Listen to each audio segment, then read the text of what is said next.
Yugioh into the neko-verse. That's right, after being carded, our heroes are sent to a different dimension in where they all become cats. This episode was a bit on the wacky side, but it does give us some fun interactions and references to Yu-Gi-Oh! 7s. So, let's talk about it. Hello everyone and welcome to Dueling with Downton, and today we're talking all things episode 61 of the Yugioh Go Rush anime series. Yes, we are still talking about a Yu-Gi-Oh! Show, despite our heroes' new appearances. At least in this episode we do actually get a duel. So I'm going to start off by talking about the Yu-Gi-Oh! 7 references, as I thought these were really fun.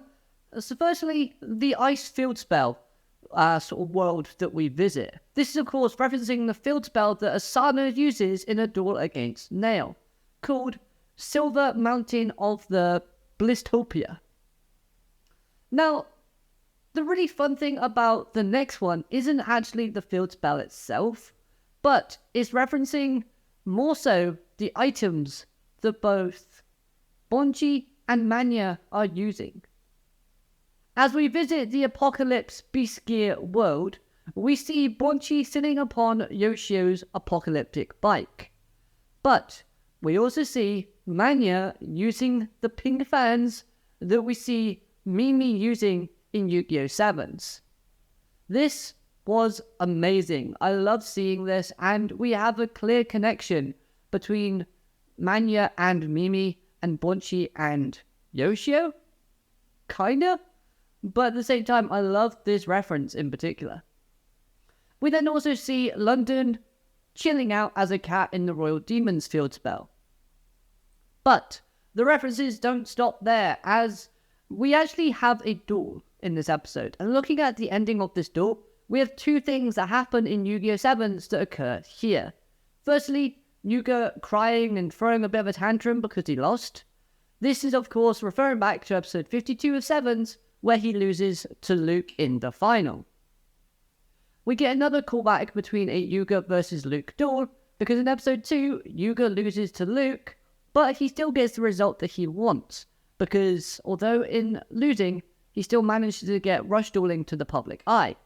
Where in this episode, he loses, but he still manages to test out his theory about using a field spell within a field spell, and how it would react.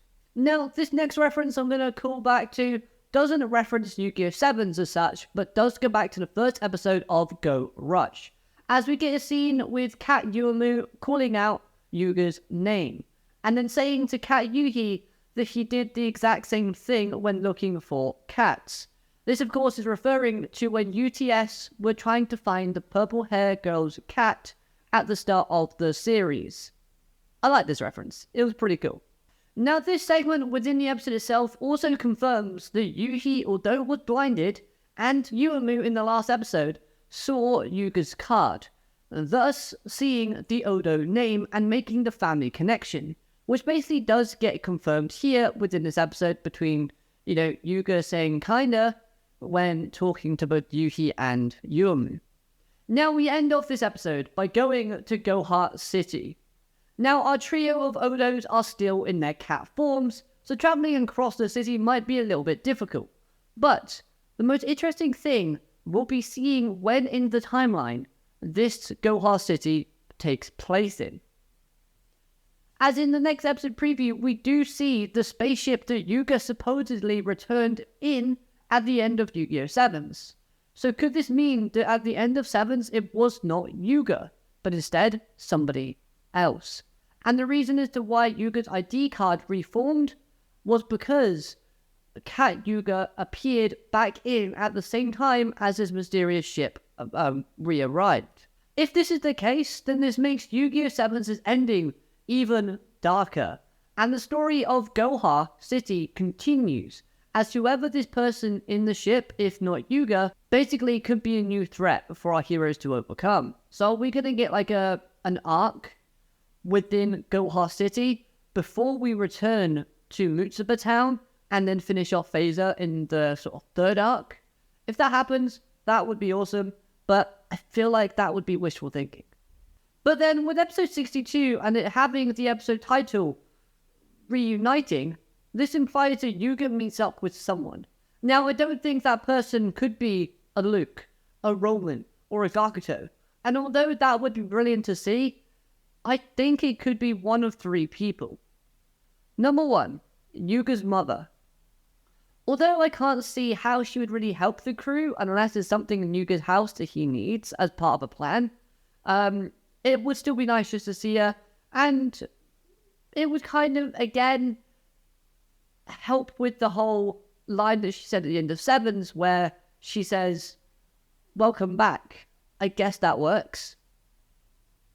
The second person could be Mimi Itachi herself, as we did get a reference to her within this episode. Plus, she seems to be like the most understanding and easygoing person that would offer the cats kindness and help. Plus, I really want to see Mimi again. You know me, I love Mimi's character, so please Studio Bridge, show Mimi in the next episode. If she does turn up, I will print a t-shirt with her face on it and wear it for every review that I do of the series. Heck, even every video. Or, better yet, to please Studio Bridge, I'll even make a Luke shirt and wear that. You know how much I don't like Luke, but we know how much Bridge loves him. The last person I can think of that might be helpful, or the person that Yuga meets, is an Otis vision. Projection, even. Now, obviously, we know that Otis is a villain at the end of Sevens, but the holograms throughout Sevens itself could still be present somewhere in Goha City, and we might need the relic to get back to the past. So I feel like they have to kind of reunite and at least use the relic at some point. So, why better not than using the relic that's in Goha City now, but in turn, we see a hologram Otis. Another really interesting thing that I hope gets explored is Yuamu's feelings after seeing the future. As there's no UTS active in Goha City, and we know how important UTS is to Yuamu. So how will she react, knowing that the Goha is the main player in the future, as both MIK, UTS, and to a degree, Mutsuba, are no longer? Could this affect how Yuamu perceives things and move forward when she's back in the past?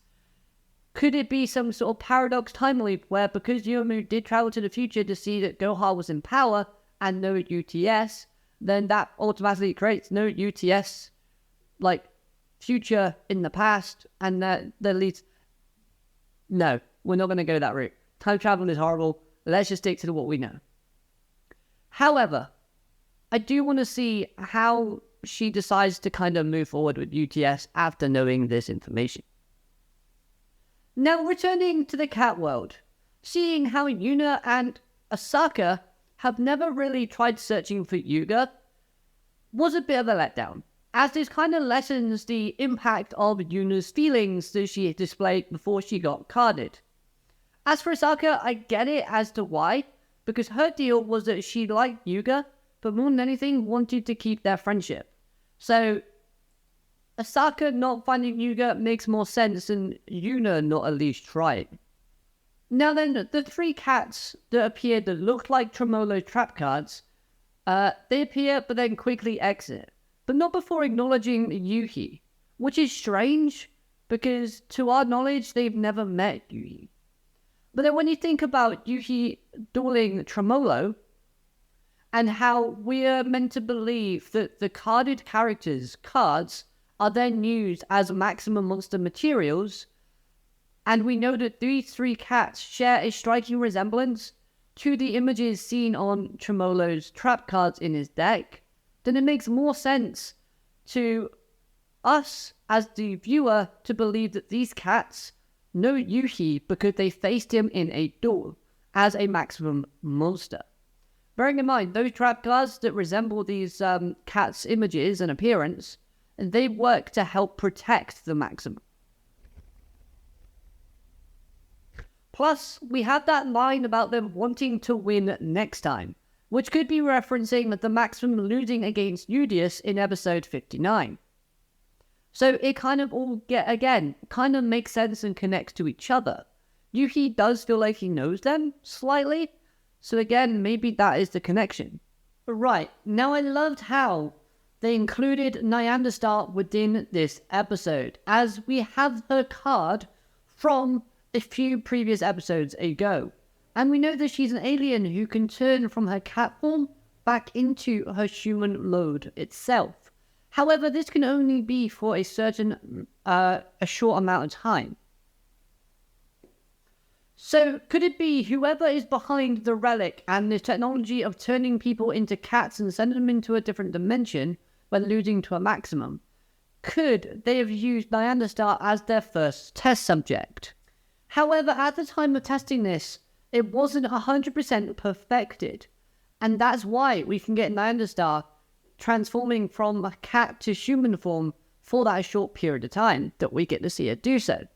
Or maybe it was a successful test by the relic user, but Nyandastar remains a cat in her normal default form because of the long extended period of time that she spent in that particular dimension. This would kind of help go in line with what Yugioh said when he mentioned waiting for a long time for the Odo twins, that he just started acting more and more like a cat. Now, if that's the case, that if they spend too long in this dimension as cats, they can't ever turn back into humans fully, then this would add more risk and more urgency to fix the situation at hand. Thus, it just makes things a bit more, the stakes a bit higher. It might also explain, if Nyandastar is involved and used in this way, how she survived her travels through space. Because she was just a child at the time, yet she somehow managed to make it all the way from her home planet to space, but in between, to Earth, yeah. Plus, if Nyandastar is involved and was, say, a test subject for this whole process of turning people into cats in this dimension, then it could help explain how Nyandastar survived to travel through space. Because she was just a child at the time, it's hard to imagine that she managed to get from her home planet to Earth, with the only weird thing being that she turned into a cat. And as far as we know, cats, even in Yu-Gi-Oh, can't survive in space. So there's still more lore to come here. Just love the fact they referred back to this card and it wasn't just a one-off thing that we saw. Brilliant. As for the duel itself within this episode, it wasn't anything super amazing, but it was fun, and I like that we got a mirror matchup within this episode, and some Stray Cat support. It's a shame that we didn't get to see the Stray Cat fusion monster, or any of the Blue Eyes cats, or the Red Eyes cats, but maybe another day we'll get those. With that being said, Yugioh losing to Yuki, again, I'm never one of those people that is like, winning is everything. And again, I like that Yugioh was more focused on testing something than actually winning, even though he did want to win. So I'm not too bothered by it, because A, it wasn't their real decks, and B, it's just a bit of fun at the end of the day. It's Yu-Gi-Oh! So overall, I really did like this episode. It was a brilliant mixture of comedy, cuteness, and plot progression, kind of. I enjoyed the Yudo interactions, and the cat Yugioh is a perfect animal for Yugioh to be, to encapsulate his character perfectly, because we know the character of Odo Yugioh is very carefree and very relaxed. So this just was perfect for him. Had to do it, sorry. Anyways, let me know your thoughts on this episode in the comments down below. I hope you'd enjoyed this review. If you have, hit that like button, subscribe for more things Yu-Gi-Oh! And I'll see you next time. Have a great day. Alligator, matane, goodbye.